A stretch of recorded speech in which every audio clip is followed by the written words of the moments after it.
Yayasan Magnet Rezeki.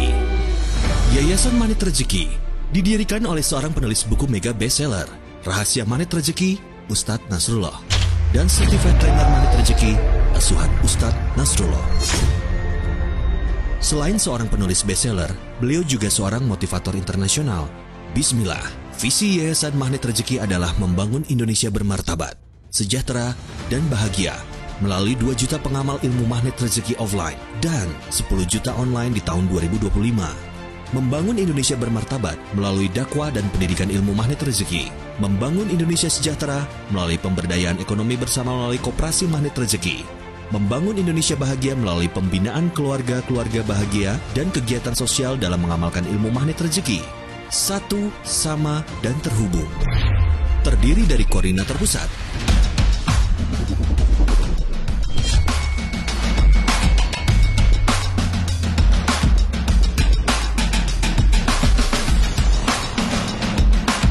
dan koordinator wilayah yang tersebar di seluruh Indonesia dan Malaysia.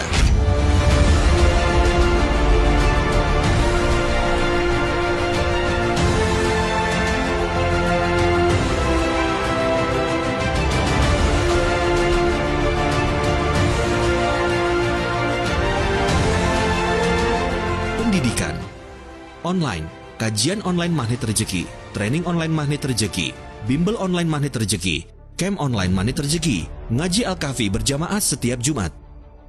Offline, kajian, seminar, private training, camp, mega seminar dan internasional mega training. Sosial, MR Peduli, ikut menyalurkan bantuan bagi masyarakat yang terkena bencana. MR Box, ikut menyalurkan bantuan berupa makan siang setiap hari di lebih 150 titik seluruh Indonesia.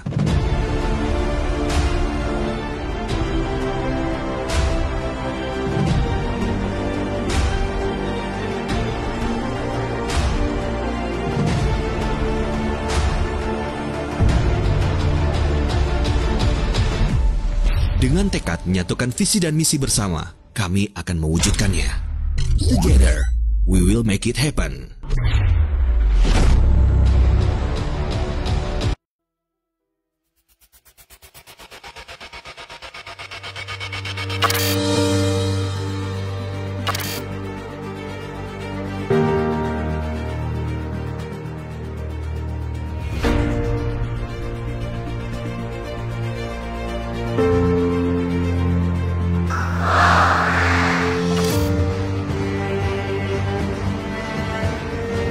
Setiap pikiran adalah doa dan semua doa dikabulkan oleh Allah, baik yang positif maupun yang negatif.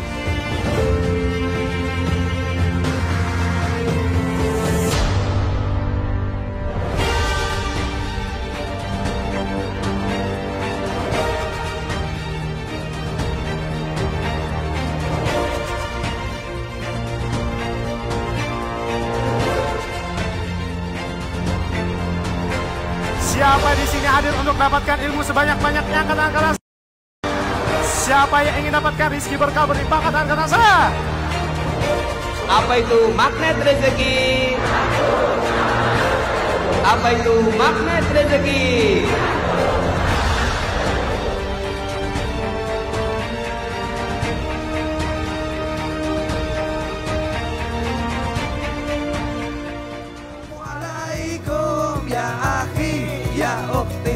Assalamualaikum ya akhi ya ukhti. Bila hati terasa sedih, bila jiwa terasa hampa, mungkin kita sudahlah lupa berzikir tenangkan jiwa. Wali ayyi ala'i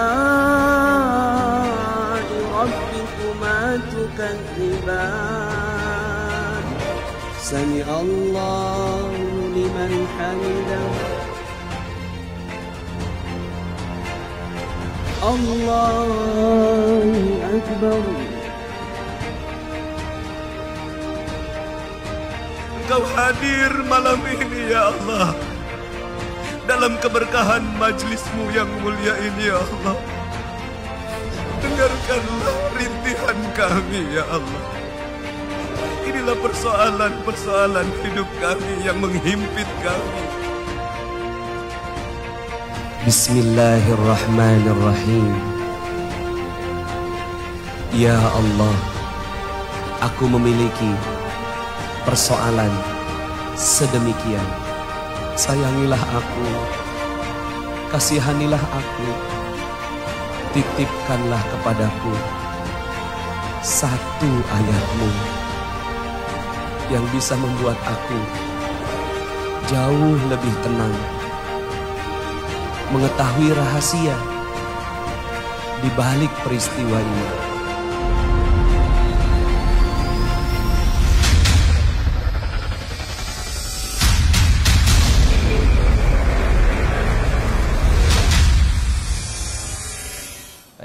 Bismillahirrahmanirrahim. Assalamualaikum warahmatullahi wabarakatuh. Alhamdulillahi rabbil alamin. Wassalatu wassalamu ala asrofil anbiya'i wal mursalin Sayyidina Muhammad wa ala alihi wa sahbihi ajmain. Rabbi srahli sadri wa yasirli amri wahlul uqdatam min lisani yafqahu qauli. Apa kabar Bapak Ibu sahabat Magnet Rezeki dimanapun Anda berada? Masya Allah, sore hari ini kita berbahagia, kita berjumpa lagi. Ini adalah event pertama kali, ya, live pertama kali tentang kisah keajaiban. Insya Allah setiap Selasa sore saya akan menghadirkan keajaiban-keajaiban dari para pengamal ilmu magnet rezeki yang ada di seluruh Indonesia dan juga di seluruh Nusantara. Insya Allah kita akan berbagi kebahagiaan, kita akan selalu berbagi keajaiban untuk para sahabat magnet rezeki dimanapun Anda berada. Terus ikuti langkah jejak kami di Magnet Rezeki Official. Insya Allah sore ini juga Bapak Ibu kita akan kehadiran seorang yang sangat luar biasa. Ya, beliau adalah seorang tenaga kesehatan, ya. Beliau seorang dokter. Beliau juga seorang pejuang keajaiban. Beliau seorang certified trainer magnet rezeki yang ada di Yayasan Magnet Rezeki, yang juga salah satu anak asuh didikan dari guru kita bersama Ustadz Nasrullah. Bapak Ibu hadirin yang ada di seluruh Indonesia, sahabat Magnet Rezeki di Magnet Rezeki Official, saya hadirkan Dr. Krisyanti. Ya, Assalamualaikum Dok, apa kabar? Waalaikumsalam warahmatullahi wabarakatuh. Sehat Dok? Arif. Alhamdulillah, baik. Baik Dok, ini kita sudah live di Facebook Magnet Rezeki Official, ya. Silahkan disapa-sapa dulu Dok, teman-teman yang ada di Magnet Rezeki Official. Silahkan Dok. Assalamualaikum warahmatullahi wabarakatuh. Apa kabarnya sahabat Magnet Rezeki dimanapun Anda berada? Senang sekali bisa berjumpa dengan sahabat semua. Insya Allah sahabat semua dalam keadaan sehat walafiat, semakin bahagia, semakin dijayakan, semakin berlimpah berkah, dan insya Allah kita dengan berbagi kisah ajaib ini juga akan menambah energi teman-teman dan keajaiban terus hadir dalam hidup teman-teman semua. Ya, silakan Pak Arif. Baik, terima kasih Dok. Alhamdulillah Bapak Ibu sekalian, sahabat Magnet Rezeki, ya. Setiap hari kami akan selalu berbagi keajaiban untuk Anda. Di Magnet Rezeki sendiri, ketika kita belajar ilmu Magnet Rezeki, ujungnya adalah selalu Anda akan harus mendapatkan keajaiban. Nah, jika Anda belum dapat keajaiban, mungkin ya ada yang belum benar dari ketika Anda PAA-nya, ya. Kepercayaannya Anda masih belum sempurna. Kemudian pengamalannya Anda mungkin baru setengah-setengah atau mungkin belum mengamalkan sama sekali. Nah, yang ketiga, bagaimana ketika Anda mau mengalirkannya. Nah, sore ini Bapak Ibu, insya Allah saya akan mengalirkan satu kisah keajaiban, ya. yang benar-benar kisah nyata dari sahabat saya ini. Ya, mungkin Bapak Ibu sudah tidak asing dengan beliau ya, karena beliau juga sering ya tampil di layar kaca Anda ya. Namun beliau ini juga adalah salah satu sahabat saya, guru saya, dan juga orang yang pertama kali ya menceburkan saya, bagaimana memaksa saya untuk mengalirkan ilmu ini pertama kali ketika mengadakan private training ya. Baik, tanpa berpanjang-panjang lagi, berlama-lama lagi ya, saya ingin berdialog ya, santai dengan Dr. Krisanti ini. Baik, Dok, saya ingin tanya nih, pertama kali waktu dokter baru pertama mengenal ilmu magnet rezeki ini, bagaimana dan dari mana awalnya ketika mengenal ilmu magnet rezeki ini, Dok? Iya, terima kasih Pak Arif. Bismillahirrahmanirrahim. Asyhadu alla ilaha illallah wa asyhadu anna Muhammadan abduhu wa rasuluh. Rabbi sholli shodri wa yassir amri wahlul 'uqdatam min lisani yafqahu qawli. Rabbi zidni ilman warzuqni. Iya Pak Arif. Pertama kali dulu saya mengenal ilmu magnet rezeki ini melalui wasilah sahabat saya, Bu En Sukaini, yang seorang PMB sekarang ini ya. Beliau pada waktu itu mengenalkan saya dengan audio magnet rezeki. Waktu itu masih tahun 2015, jadi masih awal-awal Pak Nas membuat audio magnet rezeki. Materinya masih satu per satu. Kalau mau nambah materi, followernya harus sekian. Jadi kita tuh ngajak-ngajak siapa aja, ayo ini ada ilmu keren nih, ada ilmu keren, supaya jurus berikutnya keluar. Gitu. Luar biasa ya. Iya. Terus kelanjutannya gimana? Sampai dokter mendalami ilmu magnet rezeki ini, Dok? Nah, itu kan satu persatu jurusnya itu keluar ya. Begitu sampai di jurus Garputala, wah itu jelek, saya bilang, ini saya udah ngalamin ini dulu gitu. Saya jadi keinget lagi dengan pengalaman saya dulu yang saya gak begitu mikirin sebenarnya. Meskipun pada waktu itu saya sempat bikin jurnal ya, karena buat saya itu satu keajaiban besar gitu ya, yang subhanallah gitu. Nah itulah yang membuat saya teringat lagi dengan apa yang saya alami. Saya sendiri ketemu Pak Nas secara langsung itu sebenarnya kita sering ngikutin Pak Nas dari masjid ke masjid pada waktu itu. Kemudian mulai bikin training, setiap trainingnya juga kita ikut gitu. Tapi juga belum terlalu dekat ya, meskipun saya udah ikutin terus itunya materinya ya. Materinya kita ikutin terus ya. Tapi, sampai launchingnya buku RMR pada waktu itu. Launching buku RMR itu kami ketemunya dengan Pak Nas itu di Masjid Al-Latif di Pasaraya. 16 ya waktu itu ya? Ya, 2016 ada waktu itu. Ya. Bertepatan hari Arafah. Saat itu acaranya kan hari Arafah itu sama Pak Nas dikonekkan dengan jemaah yang ada di sana. Kemudian doa bersama-sama jadi seolah-olah tuh benar-benar di padang Arafah. Di situ tuh saya bergetar hebat.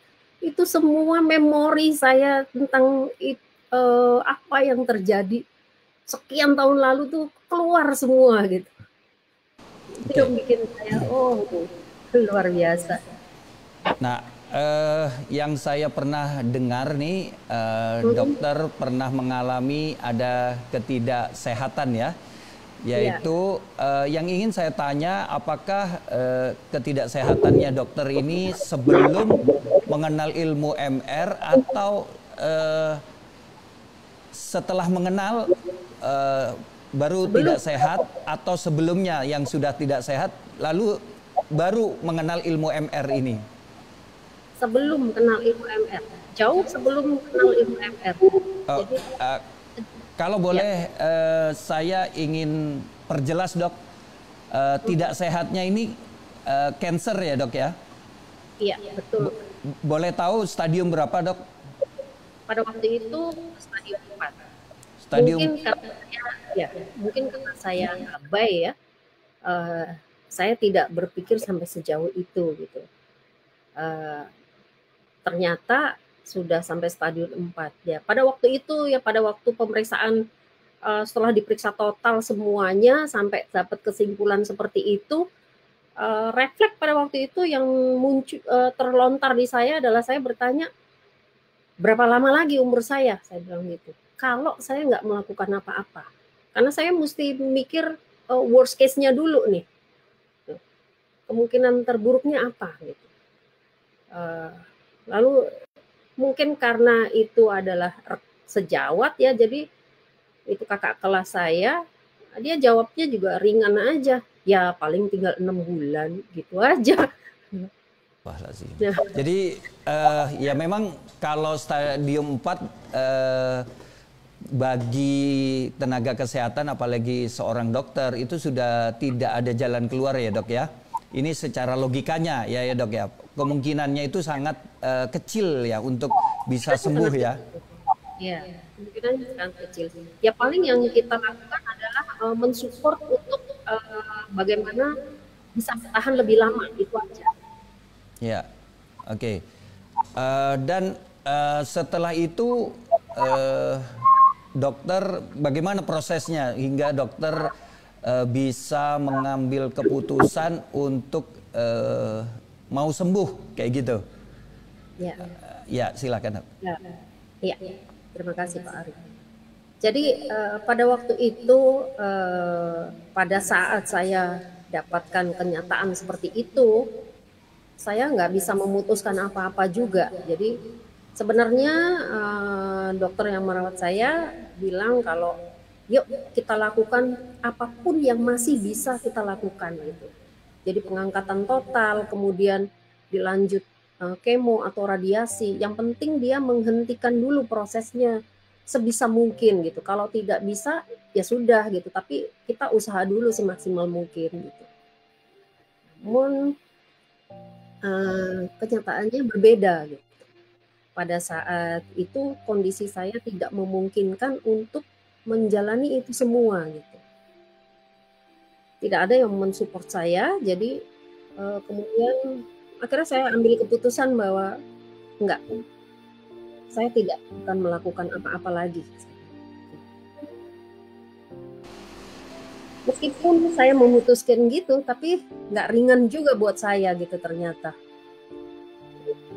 Jadi nangis saja terus, berhari-hari itu nangis, sampai kering sendiri air matanya pada waktu itu. Dan kemudian saya mulai ambil sejadah, saya lihat saya cuma nangis aja, tapi saya tidak sholat. Mulai sholat, sama nangis lagi, bisa nangis lagi. Kemudian yang terasa itu karena sejadah itu gambarnya Ka'bah, saya jadi kepingin banget ke Ka'bah. Saya bilang pada waktu itu kepikir di saya, ya Allah, kalau memang ini tidak bisa diapa-apakan, izinkan saya untuk ke rumahmu, minta ampun, setidaknya aku membersihkan sedikit dosa-dosaku, karena saya ngerasa pada waktu itu, waduh, dosa saya udah numpuk banyak banget ini gitu. Kalau sampai perkiraan itu kan 6 bulan ya, perkiraan itu 6 bulan bisa aja kan, bisa lebih cepat gitu, bisa memburuk dengan lebih cepat gitu. Jadi bayangan yang ada di kepala saya tuh, waduh, kalau saya masuk neraka kayak apa ya ini ya gitu. Itu menakutkan sekali buat saya. Jadi saya bilang, ya Allah, sampaikan saya ke rumahmu, saya ingin minta ampun, kasih saya kesempatan untuk minta ampun. Yang kodarullah, Allah ngabulin itu gitu. Hanya dalam nggak sampai sebulan tuh cepet sekali gitu, pengurusan segala macam. Kok ya ada yang nunjukin travelnya, ada teman saya yang nunjukin travelnya, kemudian dananya juga cepat sekali datang. Akhirnya berangkatlah saya. Pada waktu itu sampai di sana itu awal minggu kedua Ramadan. Dan menurut rencana saya akan berada di sana selama 1 bulan. 3 minggu di Mekah, kemudian 1 minggu di Madinah. Nah, pada waktu saya masuk pertama kali ke Masjidil Haram itu bertepatan dengan azan maghrib. Kami cepat-cepat untuk cari tempat untuk sholat, kemudian sholat. Itu sujud di rakaat pertama, saya tidak bisa bangun lagi. Benar-benar rasanya tuh kayak diratakan dengan tanah pada waktu itu. Saya berusaha melawannya, tapi nggak bisa. Sampai muncul pemahaman bahwa iya, harusnya saya kan datang ke sini untuk minta ampun, untuk menyerahkan diri saya ke Allah. Kenapa saya lawan ini semua rasa? Lalu saya ikuti itu. Akhirnya saya lepaskan, iya ya Allah, aku berserah padamu. Begitu saya bilang begitu, rasanya itu lepas semuanya. Dan saya bisa bangun lagi. Ternyata udah salah. Udah salah. Kemudian selanjutnya ya udah biasa aja. Saya lakukan ibadah-ibadah yang lainnya, dan pada waktunya umroh ya saya umroh. Dan saya punya kebiasaan setiap subuh, habis sholat subuh, setelah bubar itu saya kan cari tempat di depan multazam, saya buka Al-Quran yang saya bawa sendiri, ada terjemahannya. Kemudian saya mulai baca di situ dan berdoa. Ya sholat, belum buka ya. Baca aja, baca Al-Quran ya. Baca Al-Quran dan doa. Banyak berdoa di situ. Pada hari ketiga mungkin ya, itu tahu-tahu tuh saya rasanya tuh emosi sekali. Saya di depan Ka'bah itu, saya belum sempat baca Quran. Saya bawa itu Quran, kemudian bilang, ya Allah, nggak tahu tuh dari mana munculnya ya. Pada waktu itu saya pikir, ini kan rumahmu ya Allah. Saya sekarang berada di rumahmu. Dan di tangan saya ini adalah kalammu. Tolong tunjukkan saya ya Allah. Tunjukkan saya kenapa ini semua terjadi sama saya. Karena saya ngerasa, pada waktu itu ya saya ngerasa banyak amal yang sudah saya lakukan gitu. Allah kasih ini, Allah kasih ujian kayak gini.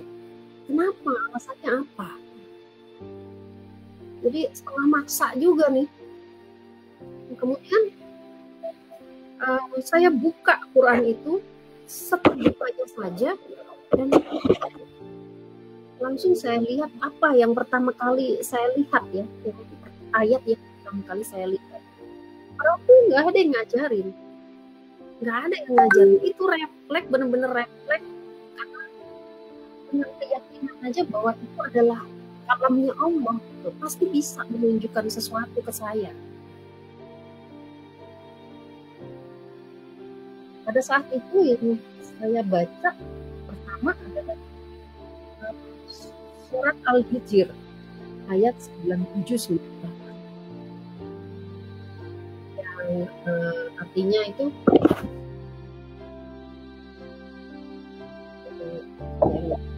lihat dulu ya. Pokoknya dari ayat itu ya saya dapat pengertian bahwa iya, saya memang menyerahkan diri ke Allah gitu. Saya tuh sedang menghadapi ajal saya, dan saya datang ke sana untuk mohon ampunan dan merendahkan diri. saya datang ke sana untuk bersujud. Jadi ayat itu tuh pas banget buat kondisi saya pada saat itu.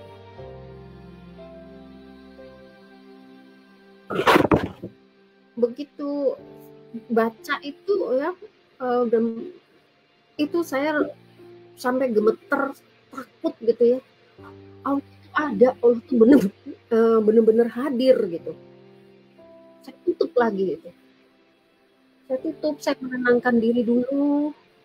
Lalu saya tanya lagi, terus apa ya Allah? Kenapa tapi? Saya buka lagi, keluarlah Al-Baqarah 216. Saya baca ayatnya, kemudian iya ya, harusnya saya nggak boleh ya nanya why me terus gitu. Kan yang tahu rahasia kehidupan itu ya Allah gitu. Kenapa saya harus terus bertanya? Hidup ini kan dalam genggamannya Allah. Kenapa saya harus terus tanya? Saya nggak akan mampu nanya. Dan karena 2 ayat tadi itu menjawab pertanyaan saya, kemudian saya tahu, oh berarti ini saya bisa dong berkomunikasi dengan Allah.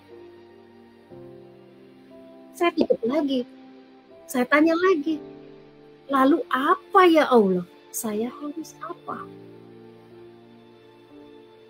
Saya kembali membuka, terlihat Al-An'am 1. Wah, ayat tersebut itu jelas sekali yang ya, karena saya nggak pakai slide jadi nggak ingat juga satu-satu.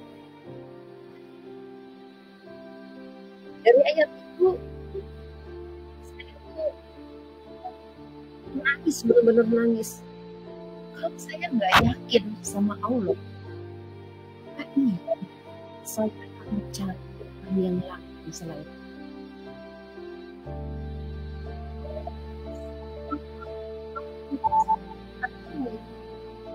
Terus saya nggak terima kata-kata ini.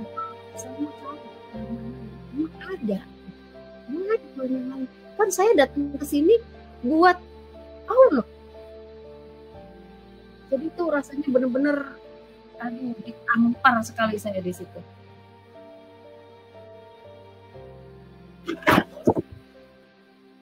Kemudian saya masih bertanya lagi, lalu saya harus apa ya Allah?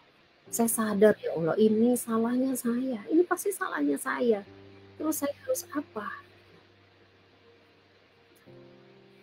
Terbuka surat An-Nisa ayat 40. Makin lagi merasa bersalah. Jadi ayat itu satu persatu menunjukkan benar, apa yang saya buka itu benar-benar menunjukkan kondisi saya, keadaan saya, apa yang ada di hati saya, itu benar-benar persis sekali yang keluar di ayat-ayat tersebut.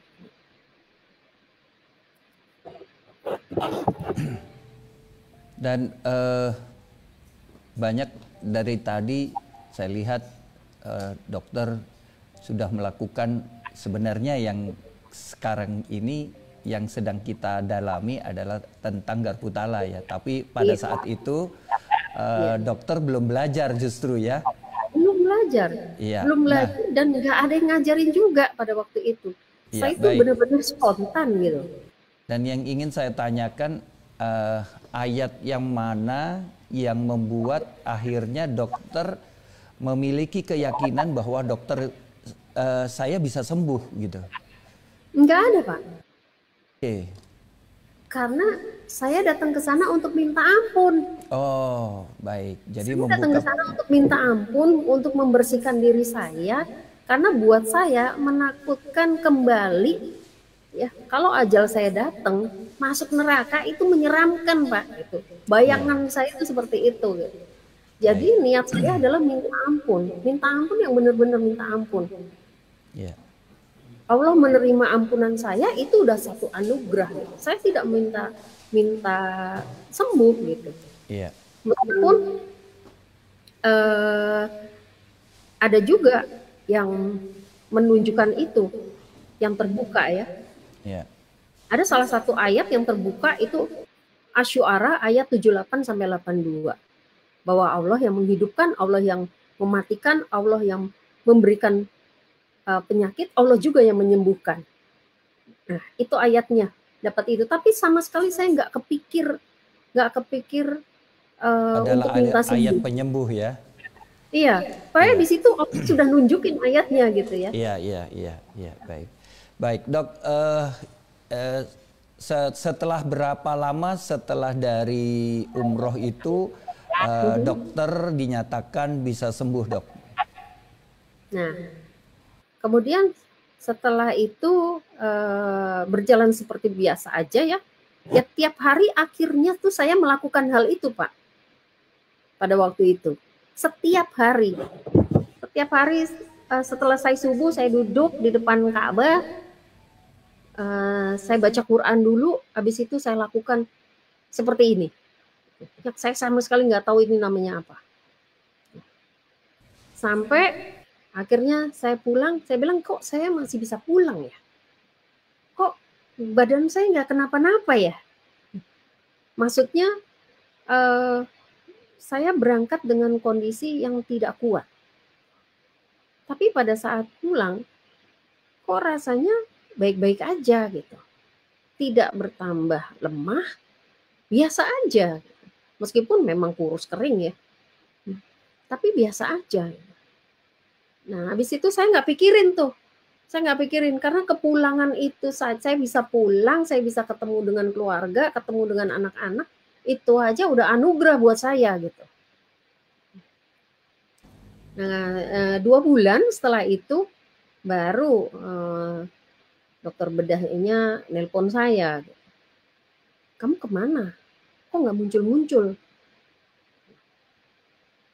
Saya tuh berusaha ngubungin kamu tapi nggak bisa dihubungin. Oh iya, memang. Saya memang nggak mau berurusan sama rumah sehat lagi. Ya udahlah, saya udah nyerahin hidup saya kok sama Allah. Nah, kemudian dia membujuk saya untuk saya datang lagi ke rumah sehat. Ayolah, kita bantu deh. Kita bantu semuanya. Pokoknya teman-teman ini dibantu. Dengan dibujuk-bujuk, akhirnya saya datang juga ke rumah sehat dan udah, yuk kita lakukan apa yang bisa dilakukan. Tapi sebelum kita memulai, kita periksa dulu, kita periksa ulang semuanya untuk persiapan tindakan. Pada saat pemeriksaan itulah ditemukan sudah nggak ada gitu. Jadi bahkan CA markernya pun sudah dalam kadar aman, jadi tidak ada cancer lagi. Subhanallah, itu benar-benar pada waktu itu saya nangis, sujud ya. Semua juga, kok bisa ya? Ini kenapa? Kamu tuh dari mana sih sebenarnya? Jujur aja deh dari mana gitu. Pada waktu itu lagi marak-maraknya pengobatan di Cina. Iya. Pengobatan kanker di Cina. Itu lagi marak-maraknya. Oh, apa kamu pergi ke sana? Nggak mau ngaku aja gitu. Enggak, saya bilang. Saya ketemu ke rumah Tuhan saya bilang. Saya ke Baitullah, saya nggak kemana-mana, saya bilang. Dan saya nggak kepikir sama sekali untuk minta ini semua gitu. Nah, ternyata kan setelah berjalannya waktu itu saya masih terus melakukan apa yang sudah saya lakukan pada waktu itu. Jadi saya kebiasaan ya dok ya? Ya, akhirnya. Saya mencari tahu juga apa sih ini, ada rahasia apa sih kok bisa kayak begini gitu. Kok bisa kayak begini. Nah kemudian saya sampai di surat Al-Isra. Al-Isra 82. Dan kami turunkan dari Al-Quran sesuatu yang menjadi penawar dan rahmat bagi orang yang beriman. Sedangkan bagi orang yang zalim hanya akan menambah kerugian. Oh, ini kuncinya, saya bilang. Penawar artinya kan dia obat. Obat yang bisa buat semuanya. Enggak ada batasan. Mau itu fisik ataupun psikis, ini bisa digunakan. Dan rahmat bagi orang yang beriman. Oh, berarti harus beriman. Nah, pada saat itu kan sudah muncul kepercayaan saya penuh pada Al-Quran. Bahwa, karena ini menarik banget ya. Dari setiap hari saya lakukan pada saat itu di Baitullah. Pada saat setelah Idul Fitri, saya baca lagi itu catatan saya. Ayat-ayat apa aja yang setiap hari terbuka. Itu seperti kisah perjalanan hidup saya. Itu yang bikin saya, ya Allah, Engkau benar ya. Bahwa Al-Quran ini adalah penuntun hidup. Dan ini berlaku buat siapa aja gitu. Saya yang kalau dibilang apakah saya punya basic pendidikan agama, nggak ada. Nggak ada. Saya sekolah semuanya sekolah nasional gitu. Nggak ada basic agama saya gitu. Tapi kenapa kok Allah tunjukkan ini gitu. Itu yang membuat saya yakin benar bahwa Allah pasti ada sesuatu, ada rahasia di dalam ayat-ayatnya, di dalam ayat-ayatnya Allah ini yang memang harus kita rengkuh gitu. Nah, kemudian saya pada waktu itu sempat juga menjadi terapis musik di Rumah Sakit Harapan Kita.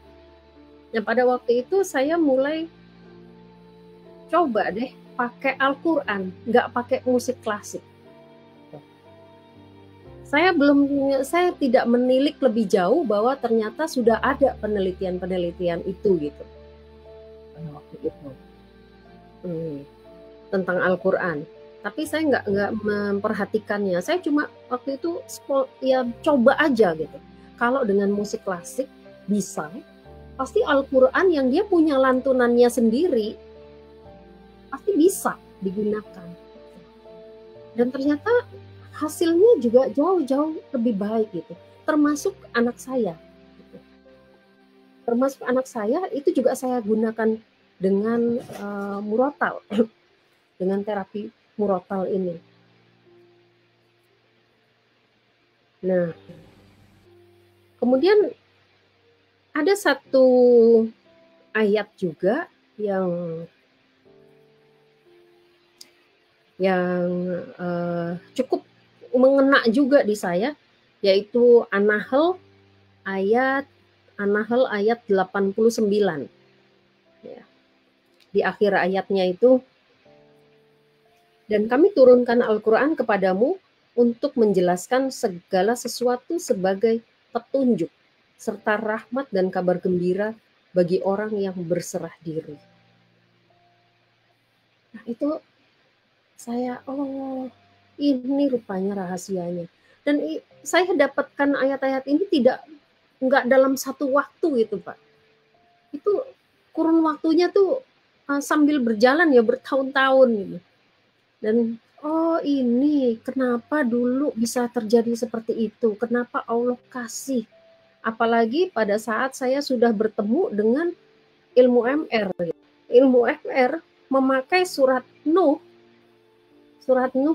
ayat 10-12 sebagai sebagai patokan ya, sebagai panduan, sebagai dasar dari ilmu MR ini. Maka mohon ampunlah kepadaku. Aku akan turunkan hujan dengan lebat. Ya kan? Nah, itu iya ya. Ternyata memohon ampunan itu membukakan segalanya. Disitulah saya mengerti, oke, ternyata itu yang terjadi pada saya. Gitu. Jadi pengertian itu munculnya tidak sekaligus, tapi bertahap sambil berjalan dengan berjalannya waktu dan dengan banyaknya membuka lagi Al-Quran. Kalau saya lihat ini perjalanan dokter sebelum mengenal ilmu magnet rezeki, terbuka tabirnya ketika sudah belajar ilmu magnet rezeki.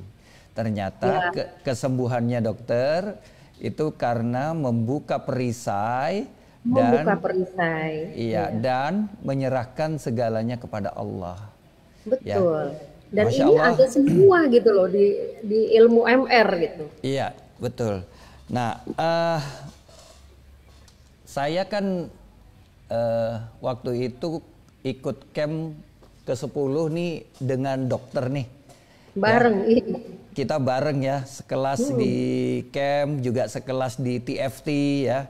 TFT-nya sama kedua. Nah, yang ingin saya tanyakan,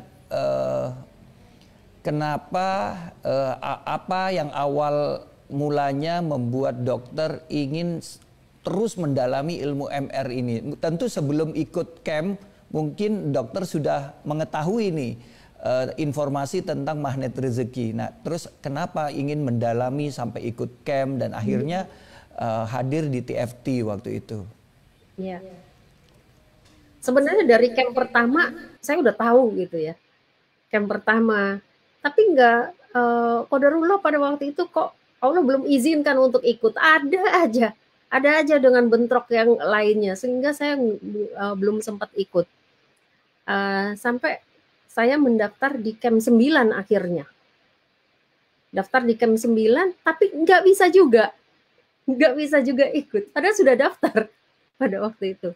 Ya itulah Allah sudah atur ya waktunya. Kemudian pada waktu itu kejadian anak saya hilang pada waktu itu. Anak saya hilang di Australia. Anak saya memang sekolah di Melbourne.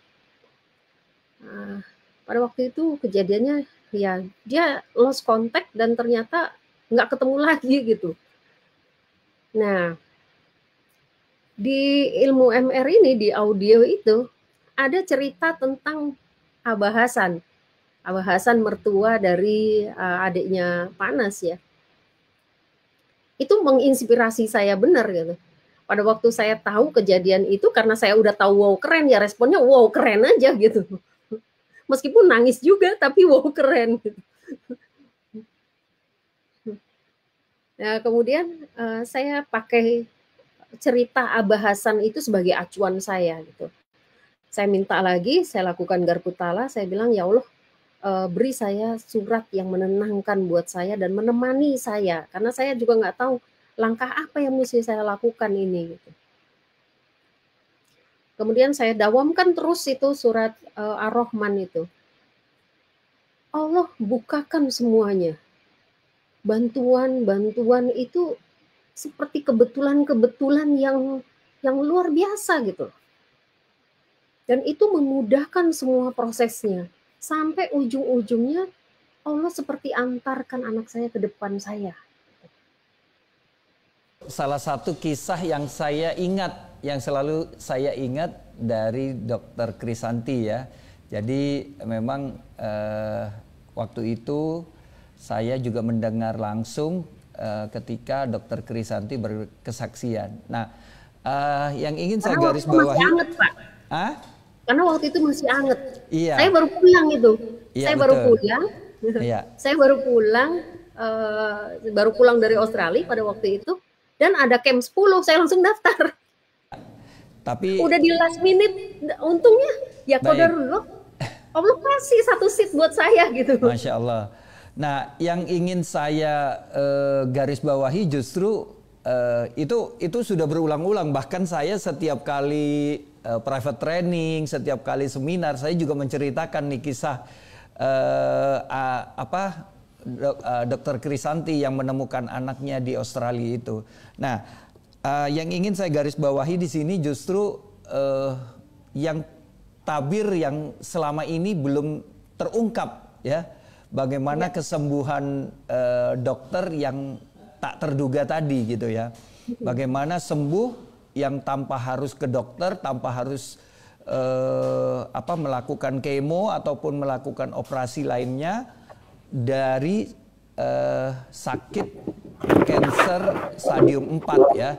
Itu sangat luar biasa. Jadi sahabat, untuk sahabat Magnet Rezeki dimanapun Anda berada, ini satu inspirasi sore ini untuk kita semua. Kita tahu bahwa saat ini COVID-19 semakin besar beritanya. Semakin banyak orang yang terkena, terpapar oleh COVID-19.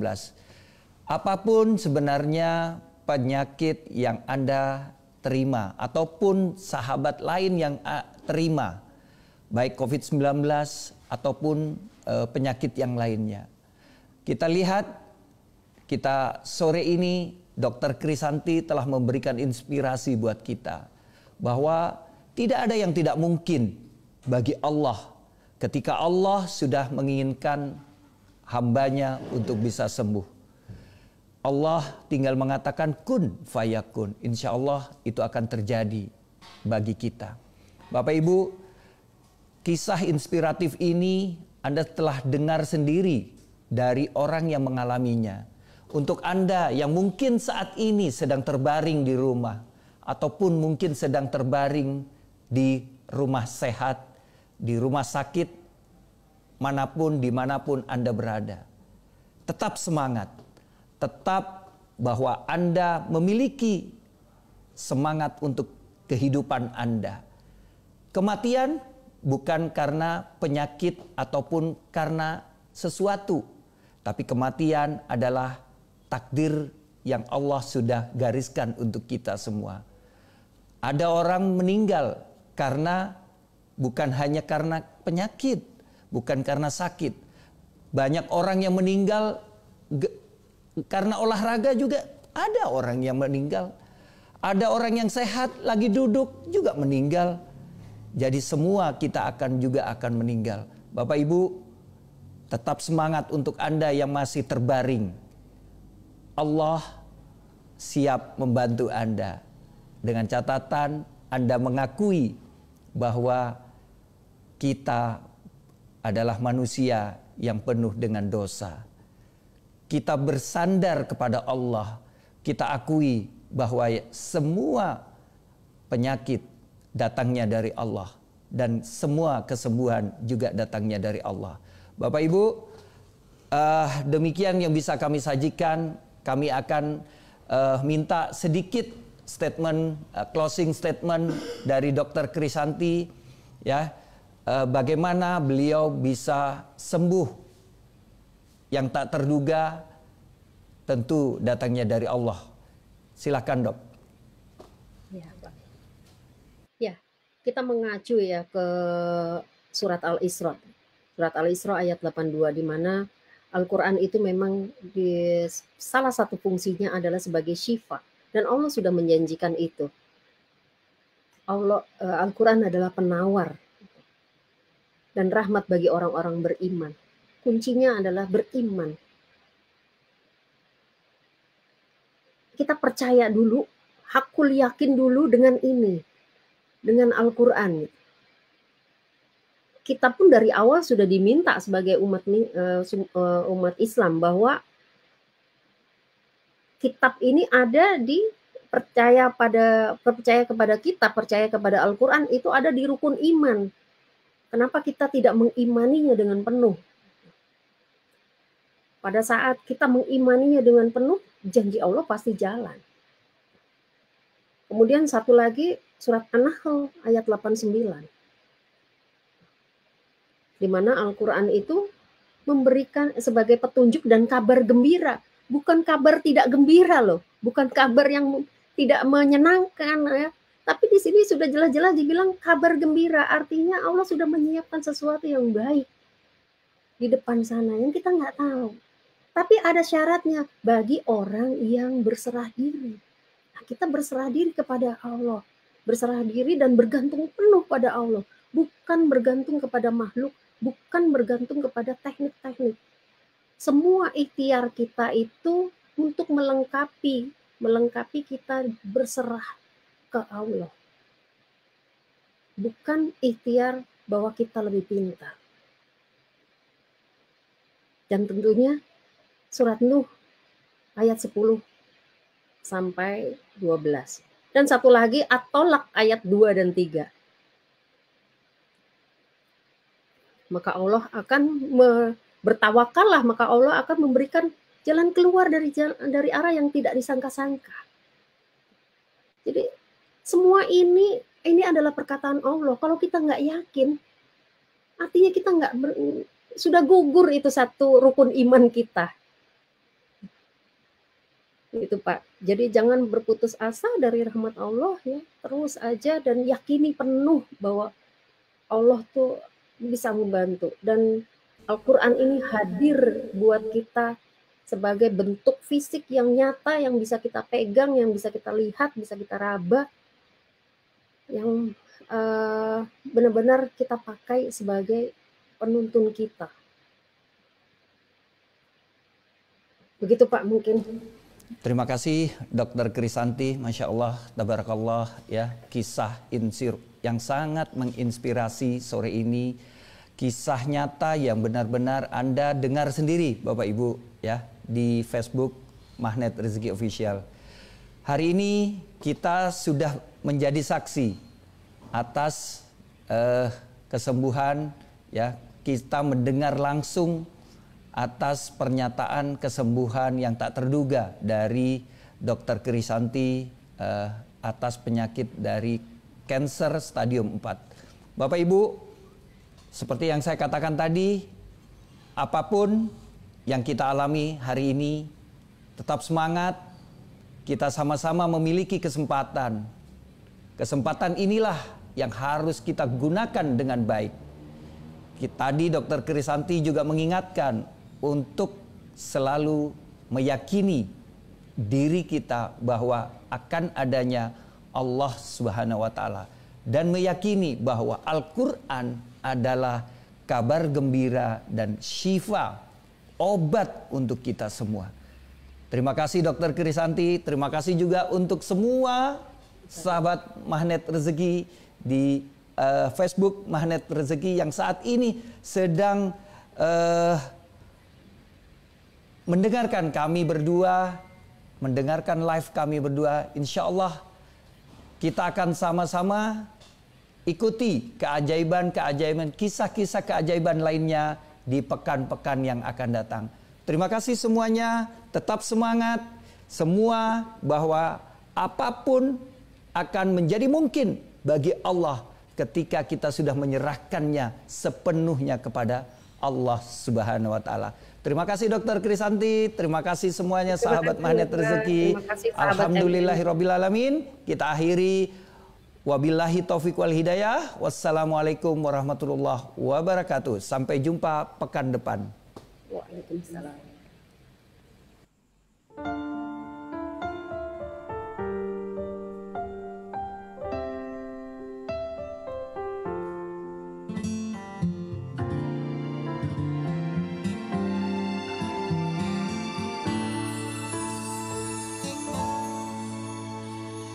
Sungguh sempurna kalamu, begitu bermakna ayat cintamu. Setiap insan yang tunduk padamu bersimpuh mengadu. Dia pedoman hidup manusia, petunjuk terhebat muslim sedunia. Risalahmu di dalam kisahnya dan keajaibannya.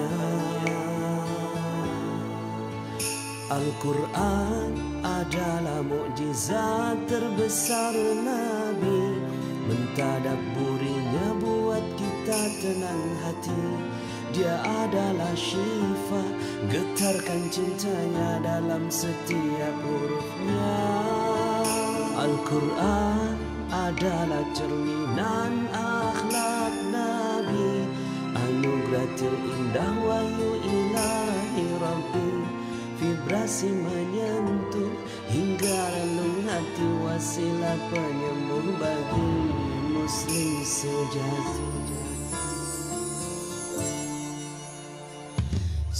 Sungguh sempurna kalammu, begitu bermakna ayat cintamu. Setiap insan yang tunduk padamu bersimpuh mengadu. Dia pedoman hidup manusia, petunjuk terhebat muslim sedunia. Risalahmu di dalam kisahnya dan keajaibannya. Al-Quran adalah mukjizat terbesar Nabi. Mentadabburinya buat kita tenang hati. Dia adalah syifa, getarkan cintanya dalam setiap hurufnya. Al-Quran adalah cerminan akhlak Nabi, anugerah terindah wahyu ilahi Rabbi. Vibrasi menyentuh hingga relung hati, wasilah penyembuh bagi muslim sejati.